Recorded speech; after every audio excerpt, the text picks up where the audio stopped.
समीचीन विकल्पों का सम्यक समाधान। सुनिए परम पूज्य श्रमण श्री सुप्रभ सागर जी महाराज के मुखारबिंद से YouTube चैनल सुप्रभ उवाच पर। शुभाशीष परम पूज्य श्रमणाचार्य 108 श्री विशुद्ध सागर जी महाराज। सानिध्य श्रमण सुप्रभ सागर जी महाराज, श्रमण प्रणत सागर जी महाराज।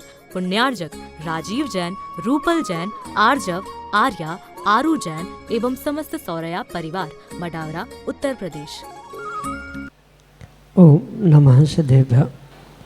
नमो नमः सत्हितं कराय वीराय भव्याम्बुजभास्कराय अनंत लोकाय सुराचिताय देवादिदेवाय नमो जिनाय देवादिदेवाय नमो जिनाय। पंच परमेष्टि भगवान की परम पूज्य आचार्य भगवंत गुरुवर विशुद्ध सागर जी मुनि महाराज की, परम पूज्य मुनि श्री सुप्रभ सागर जी महाराज जी की,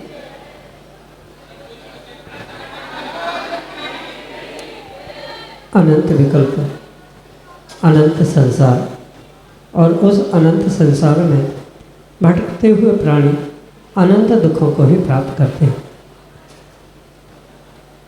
क्योंकि जहाँ विकल्प है वहाँ नियम से दुख है और निर्विकल्पता ही आत्मा का वास्तविक सुख है। और उस निर्विकल्पता को प्राप्त करना है तो सबसे पहले अपने मन के विकल्पों को समीचीनता प्रदान करना आवश्यक है, क्योंकि जहाँ विकल्प में समीचीनता होती है वही विकल्प हमारे दुखों को दूर कर सकता है।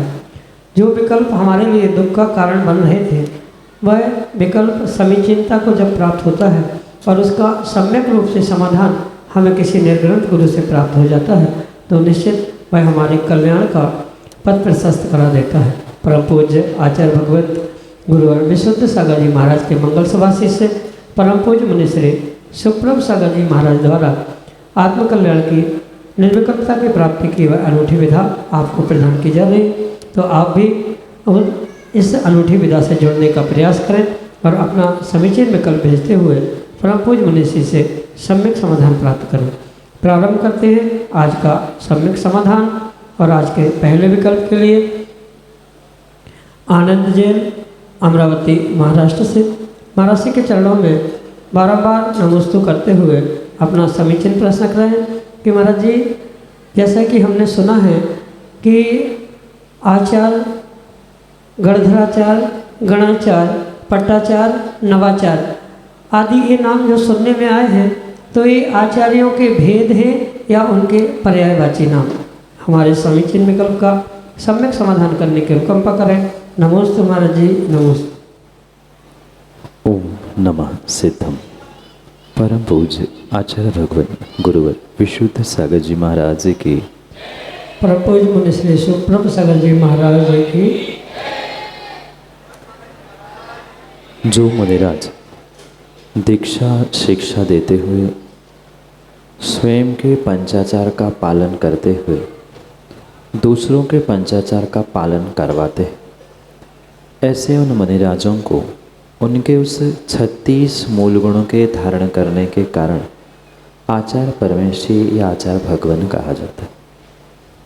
उनमें जो अनेक प्रकार के नाम वर्तमान में आपको सुनने में आ रहे हैं, चाहे वे नवाचार्य हो, पट्टाचार्य हो या गणाचार्य हो, गणधराचार्य हो, सूरी गच्छाचार्य हो, ये प्रत्येक जो नाम आपको सुनने के लिए मिल रहे हैं वे नाम कहीं न कहीं एक उपाधि के रूप में या आचार्यों के विशेषताओं से युक्त पद के रूप में स्वीकार करने की आवश्यकता है। कहने का मतलब ये कोई आचार्यों के भेद प्रभेद नहीं है, ये मात्र व्यवस्था है, एक संज्ञा वहाँ प्रदान की जाती जो तुरंत वर्तमान में उस आचार पद को प्राप्त करके संघ का संचालन करना सीख रहे हैं, ऐसे उन आचार्य भगवंतों को नवाचार्य कहा जाता है, जो गुरु की परंपरा को, यानी गुरु मतलब आचार्य गुरु की परंपरा का निर्वाह करते हुए जो उत्तरदायित्व उस गुरु का प्राप्त करते हैं, उस पूरे संघ का निर्वाहन करने का पुरुषार्थ करेंगे, ऐसे उन आचार्य भगवंतों को पट्टाचार्य कहा जाता है। क्योंकि जो आचार्य गुरुओं की परंपरा है उन्हें पट्ट परंपरा कहा जाता है, और ऐसे पट्ट का परंपरा का निर्वाह करने वाले जो होते हैं उन्हें पट्टाचार्य कहा जाता है। जो तीन मुनियों का, तीन आचार्यों का समूह है उसे गण कहलाया जाता है, और उस गण के जो मुखिया होते हैं, गण के आचार्य होते हैं, उन्हें गणाचार्य कहा जाता है। क्योंकि आचार्यों के आचार्य बन चुके हैं, शिष्य भी आचार्य और उनके गुरु भी आचार्य, तो कुछ अलग से पहचान हो कि तीन आचार्यों के भी गुरु है, इसलिए गणाचार्य भी कहा जाता है। वही अगर तीन से अधिक मुनियों का या यतियों का, आचार्यों का समूह है तो उसे गच्छ कहा जाता है। तो गच्छ के अधिपति मतलब 4, 6, 8 आचार्यों के आचार्य भगवान, गुरु भगवान हैं, तो उन्हें सूर्य गच्छाचार्य के रूप में भी स्वीकार किया जाता है। तो ये मात्र संज्ञाएं हैं, आचार्य परमेष्ठी ही आचार्य परमेष्ठी होते हैं। उनके व्यवस्था के अनुरूप ये भिन्न भिन्न संज्ञाएं प्रदान की जाती है। ये कहीं आचार्यों के भेद नहीं हैं। अगर उनको भेद मानेंगे तो नवाचार्य बड़े कि पट्टाचार्य बड़े, कौन कैसा, ये सब पुनः विसंगतियाँ वहाँ प्रारंभ हो जाएगी। इसलिए कोई आचार्य भगवंतों के भेद नहीं है, आचार्य परमेश्वरी का कोई किसी प्रकार से ये विभाजन नहीं है, अपितु मात्र वर्तमान की ये पदों के अनुसार बनाई गई व्यवस्था है। यही आपके लिए सम्यक समाधान। प्रकाशन जैन, बंडा सागर, मध्य प्रदेश से अगले समीचीन विकल्प के सूर्यदेव, हमारी शंका है कि अकाल मौत व्यक्ति की होती है, अगर होती है तो उस जीव का कहाँ पहुँचता है, और अकाल मृत्यु होती है कि नहीं होती? नमोस्तु। तत्वार्थ सूत्र के आचार्य भगवंत उमा स्वामी महाराज अपने ग्रंथराज में स्पष्ट उल्लेखित करते हैं कि सभी कालों में अकाल मरण व्यक्ति का हो सकता है।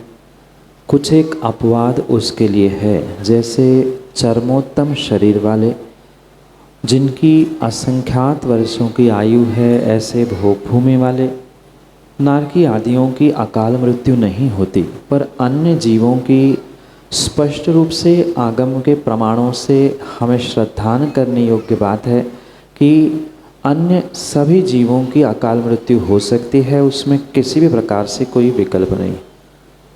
और इस अकाल मरण के विषय में ये भी समझना होगा कि अकाल मरण होने का मतलब ये नहीं है कि आत्मा अगली पर्याय को प्राप्त नहीं करेगी। यहाँ एक पर्याय में जीव ने मृत्यु को प्राप्त कर लिया, तुरंत 3 समय में वह जीव कहीं न कहीं किसी न किसी पर्याय को प्राप्त करेगी ही करे। आत्मा कभी भी भटकती नहीं है। ये जो टीवी या किसी मूवी आदि में दिखाया जाता है, अचानक एक्सीडेंट में मौत हो गई या कुछ घटना घट गई जिसके कारण से अकाल मरण हुआ और वह आत्मा भटक रही है, भूत प्रेत बनी है, ऐसा किंचित भी नहीं है। मृत्यु हुई तो भटकने का सवाल ही नहीं उठता। 3 समय से अधिक आत्मा शरीर से रहित, पर्याय से रहित ठहरती ही नहीं है। इसलिए अकाल मरण के उपरांत तुरंत वह जीव आत्मा अगली पर्याय को प्राप्त करती ही करती है। रही बात किस पर्याय में जाएगी, कहाँ पहुँचेगी, ये पूर्ण रूप से उसने किए गए जो कर्म है उस पर निर्भर करता है। या ऐसा कह दो, जो आयु के लिए बंध अपकर्षण काल आता है, उस बंध अपकर्षण काल के निमित्त से ही 8 समय यानी 8 मौके जो उसे मिलते हैं, उतने में उसने अगली पर्याय का बंध किया है तो वहाँ पहुँचेगा। और माना कि अकाल मृत्यु के पहले उसने बंध अपकर्षण काल प्राप्त ही नहीं किया है, तो मरने के पूर्व जो 48 मिनट का या अंतर मुहूर्त का समय कहलाया जाता है, उस समय में ही वह अगली पर्याय की आयु बंध को करता है। और जिस प्रकार से वह आयु बंध को करता है, बिल्कुल उसी प्रकार से उसी पर्याय को वो प्राप्त होता है। इसलिए ये पक्का माने, अकाल मरण होता था, होता है और होता रहेगा। उसके अनेक कारण आगम में बताए हैं। उन कारणों से जीव की अकाल मृत्यु होती है, पर अकाल मृत्यु होने पर आत्मा भटकती नहीं है। अगले पर्याय आयु बंध के निमित्त से जो मिली है वहाँ पहुंचकर 3 समय में वह अपनी पर्याय को, उस अवस्था को प्राप्त करते हुए या प्राप्त करने का प्रयास करते हुए पुरुषार्थ करता है। यही आपके लिए सम्यक समाधि। शहादतगंज लखनऊ उत्तर प्रदेश से उन्नति जैन अगले समीचीन विकल्प में। महाराज जी, मेरा प्रश्न ये है कि अभव्य जीव भव्य क्यों नहीं हो सकता? आगम में आचार्यों ने जीव के 2 भेद कहे, जीव भव्या भव्य पानीच, यानी जीव भव्य और अभव्य हुआ करते। क्योंकि जब जीव के 2 भेद स्पष्ट किए ही है कि एक भव्य है जो सम्यक दर्शन को प्राप्त करते हुए मोक्ष को प्राप्त कर सकता है, और दूसरा अभव्य जो कभी सम्यक दर्शन प्राप्त ही नहीं करेगा और कभी भी उस मोक्ष तत्व को प्राप्त नहीं करेगा। इसलिए जब जीवों का स्पष्ट रूप से 2 प्रकार से बाइफर्केशन कर ही दिया है, जो मुक्ति को प्राप्त कर सकता है और जो मुक्ति को प्राप्त नहीं कर सकता, इसलिए ये दोनों उनके स्वभाव है, मतलब उसके स्वयं के कैरेक्टरिस्टिक्स। जो जिसका कैरेक्टरिस्टिक्स होता है, स्वभाव होता है, वो स्वभाव कभी भी किसी प्रकार से बदल नहीं सकता।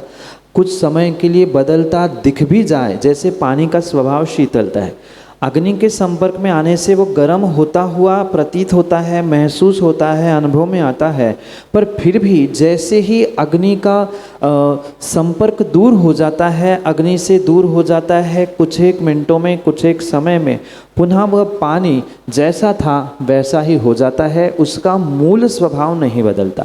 अगर थोड़ी सी केमिस्ट्री आपने पढ़ी है तो पानी गर्म भी किया हो, चाहे फ्रिज में रखा हो, उसका जो केमिकल फॉर्मेशन है H2O वो कभी नहीं बदलता।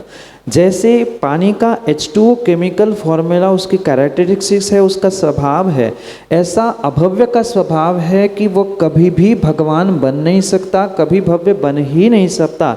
ये उसका स्वभाव है, ये उसका कैरेक्टरिस्टिक्स है, इसलिए उसमें कभी चेंज हो ही नहीं सकता।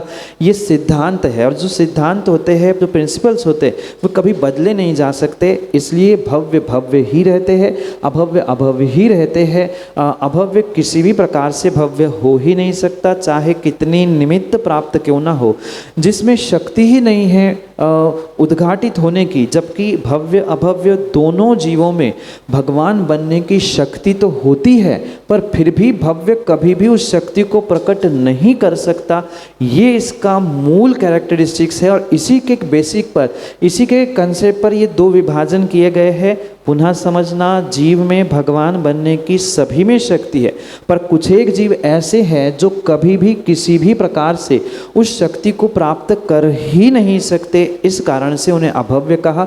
जैसे भोजन बनाते समय आपने कभी देखा होगा माँ को, तो कुछ ऐसे मूंग, कुछ ऐसे अनाज होते हैं, उनको कितना ही पानी में डाल दो, कितना ही उबाल लो, पर वे कभी सिजते नहीं हैं, पकते नहीं हैं। जैसे ठुर्रा मूंग, मतलब बिना सिजने वाले मूंग का स्वभाव होता है, ऐसे अभव्य जीवों का स्वभाव बदला नहीं जाता। इसलिए अभव्य कभी भव्य नहीं होते। यही आपके लिए सम्यक समाधि। दरियाबाद उत्तर प्रदेश से कनकलता जैन अगले समीचीन विकल्प में। चरणों में मेरा मन वचन काय से बारंबार नमोस्तु नमोस्तु नमोस्तु।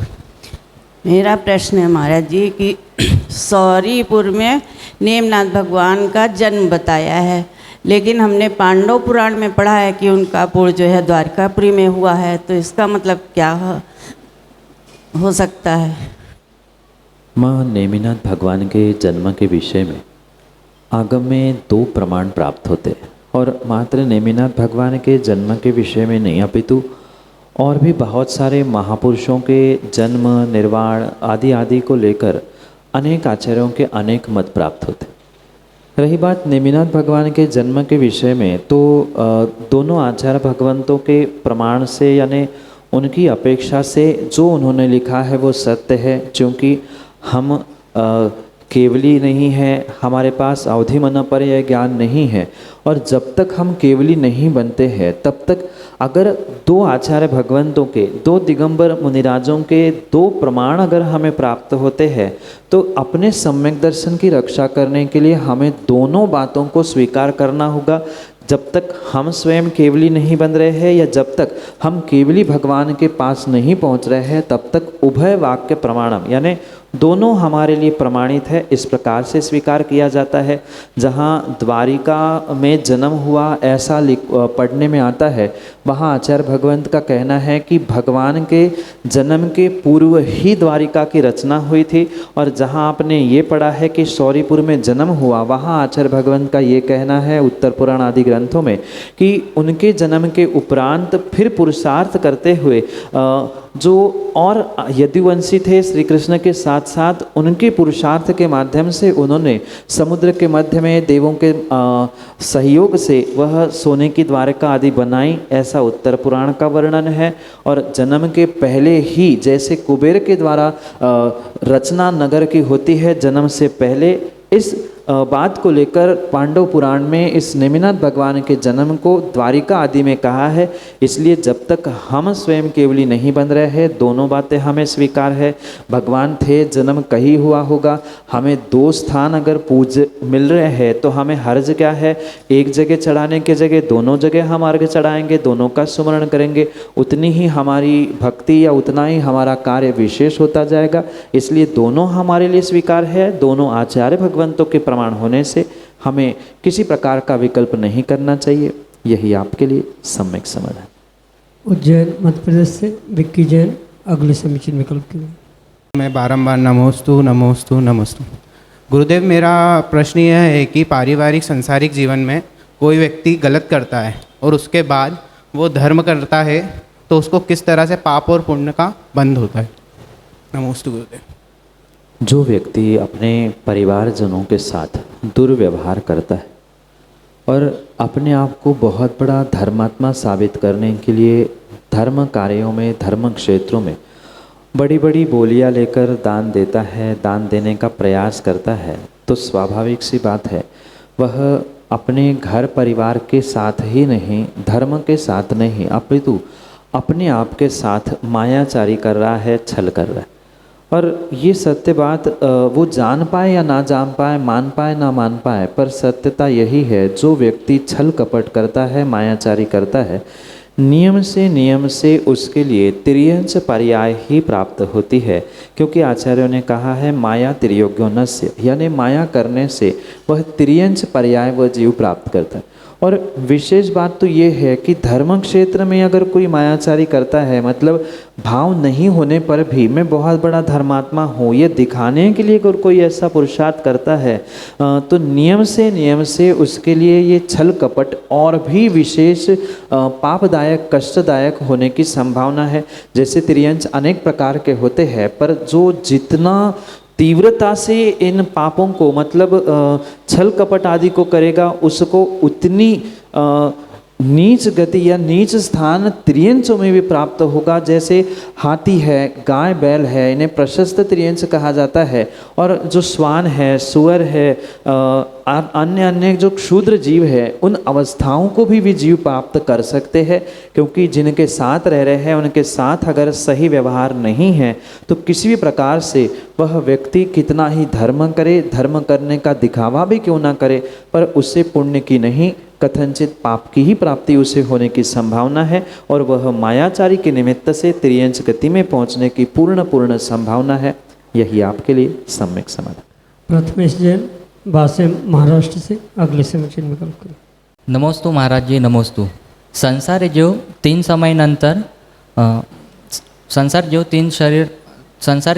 समयानंतर शरीर, एक शरीर सोडून दुसरं शरीर धारण करते, तरी पण काही इंद्रिय त्याचे नंतर पण जिवंत असतात, तर त्याचं कारण काय? नमोस्तु महाराज जी। ये सत्य है कि जीव के मृत्यु के बाद 3 समय में वह अगली पर्याय अवस्था को धारण करता है। पर कई बार ऐसा देखने में आता है कि व्यक्ति की मृत्यु के उपरांत उसकी कुछ इंद्रियां जैसे हाथ, पैर, आँखें या अन्य भी कुछ अंग उपांग कुछ समय तक हिलते हुए देखने में आते। जैसे छिपकली की पूँछ भी कई बार आपने अगर देखी हो, टूटने के बाद गिरती है पर गिरने के बाद कुछ समय तक वो भी उचकते हुए या हिलते हुए दिखती है। कई बार पुराणों में भी ऐसे दृष्टांत आए हैं कि धड़ से हाथ अलग होने पर भी हाथ चलता रहा या शरीर से गर्दन अलग होने के बावजूद भी कुछ समय तक वह योद्धा तलवार लेकर लड़ता रहा। ये जो कुछ भी हमें प्रमाण मिलते हैं ये सत्य है, पर यहाँ ये समझने की आवश्यकता है कि जो ये हमें दिख रहा है तीन समय में जिस पर्याय जिस अवस्था को प्राप्त करना था वहाँ तो पहुँचने का प्रयास कर ही रहा है, पर जिसे आगम के परिप्रेक्ष्य में समुद्घात कहा जाता है, ये कुछ समुद्घात जैसा ही प्रकार है। समुद्घात का अर्थ होता है मूल शरीर को छोड़े बिना जो आत्मा के प्रदेश फैलते हैं, उसके कारण से ये समुद्घात की क्रिया होती। तो इसी प्रकार से जैसे छिपकली है तो छिपकली का तो वो वेदना समुद्घात में ही स्वीकार किया, अभी छिपकली जिंदा है, पर पूंछ टूटने के बाद अभी आत्मा के प्रदेश तो उसमें है ही।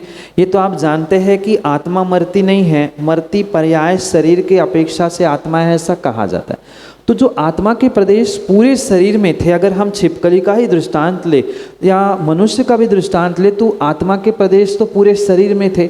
और जैसे ही शरीर का कुछ अंग टूटता है या शरीर छूटने के बाद मृत्यु के बाद कुछ क्षण तक, कुछ एक समय तक इंद्रियां सचेत सी दिखती है, वहाँ पर आत्मा के प्रदेश फैल जाते हैं। उस पर्याय में जहाँ उसे जन्म लेना है वहाँ जीव के आत्मा के प्रदेश पहुँच चुके हैं और कुछ आत्मा के प्रदेश अभी उस स्थान पर शेष है, बाकी है, जहाँ पर वह उसका पूर्व पर्याय का शरीर पड़ा है। जैसे छिपकली छत पे है पर उसकी पूंछ जो जमीन पर पड़ी है, जमीन से लेकर छत तक वह आत्मा के प्रदेश पूर्ण रूप से विस्तार को प्राप्त होते हैं और कुछ एक क्षण में, कुछ एक समय में पुनः वो आत्मा के प्रदेश खींचकर वह मूल स्थान तक यानी जहाँ उसे जन्म लेना है वहाँ तक पहुँचते हैं। इस कारण से कई बार ये देखने में आता है कि मृत्यु के कुछ एक क्षण, वो भी कोई घंटे 2 घंटे का समय नहीं है, बहुत अल्प समय तक, मतलब जिसे वर्तमान में फ्रैक्शन ऑफ सेकेंड्स कहा जा सकता है, उतने ही समय तक वह महसूस होते हुए हलन चलन करते हुए देखने में आता है। ये मात्र समुद्घात जैसी इस क्रिया के कारण से ही समझ में आता है।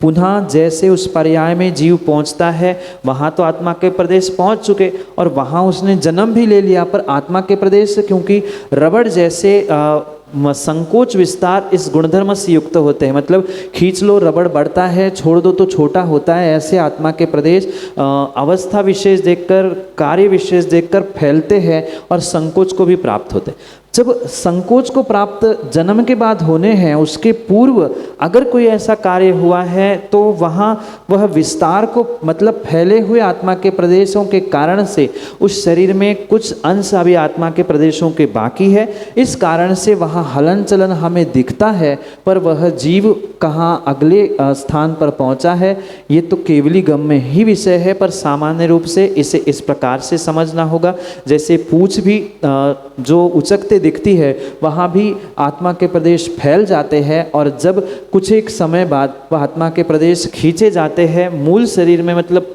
स्थान पर पहुँच जाते हैं, वह निर्जीव पड़ जाता है। ऐसा ही शरीर के साथ, जीवों के साथ, व्यक्तियों के साथ समझना होगा। यही आपके लिए सम्यक समझ। देवेंद्र नगर पन्ना, केवल चंद जैन, अगले समीचीन विकल्प में। जगह चंद मेरा अनंत आनंदवान नमोस्तु महाराज, नमोस्तु नमोस्तु महाराज। महाराज जी हम लोग बहुत जगह गए, सब जगह गए, लेकिन संसार और शरीर ये है, इससे अब रुचि हो नहीं, रुचि पैदा हो ही नहीं रही, इससे माने अलग नहीं हो रहे। संसार शरीर वो छूटे ही नहीं रहा, और चाहे जितनी जगह, तो क्या पूर्व जन्म का संयोग है कि या फिर ऐसी रुचि उठ ही नहीं रही कि हमारा ज्ञानवाणी कर्म कैसा उदय है। तो ये हम पूछने आए थे दोनों।